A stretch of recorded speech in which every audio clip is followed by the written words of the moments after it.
Panaginip na lang pala kita may sasaya. For today's video, magpapaligo tayo ng mga manok.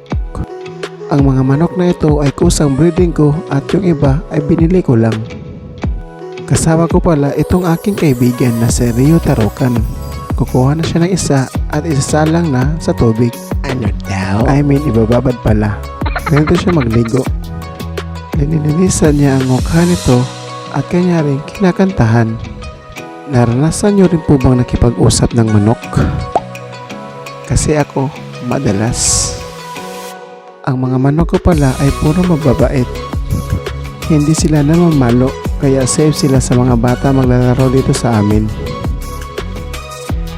Itong kanawain ay galing ito sa classmate ko na naging kaibigan ko na rin. Shout out sa iyo, Dong Romel. Baka namang may isa ka pa dyan. Baby, wow. Kita niyo naman na nag-i-enjoy yung kaibigan ko sa pagligo ng mga manok. Ang kinukuha niya isa palang binabayi. Ito ay nasa 6 to 7 months na pala. Pero hindi pa lumalabas yung kanyang tapang.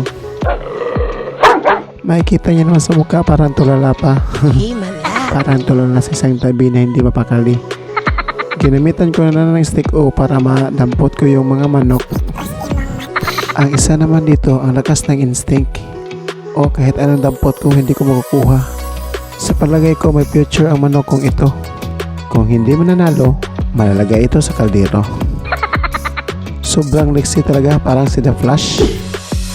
Sa totoo lang, nagpa-practice lang ako ng mag-voice over at ginamitan ko ng Tagalog. Alam ko namang hindi ako kagalingan na mag-Tagalog eh.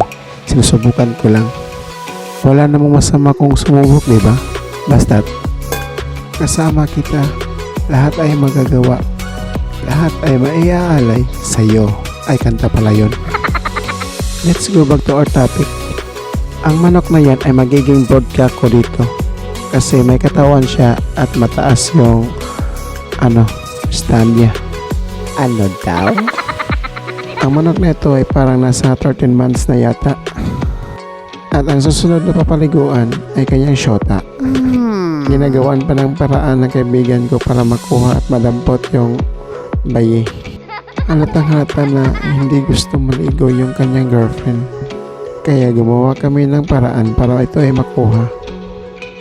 Hindi niya natiis, pinasok niya ang kulungan. Kaya yun, nakuha niya. Galing pala ito ni Dong Romel. Binili ko ng 400. Prinsesa, prinsesa, prinsesa. Masaya talaga ang mag-alaga ng mga manok. At take note, di lang masaya, masarap pa. Masarap maging pulutan. Ito pala ang lahat ng aking mga alagang mga manok. Shout out po pala kay Roel D. Bloodline.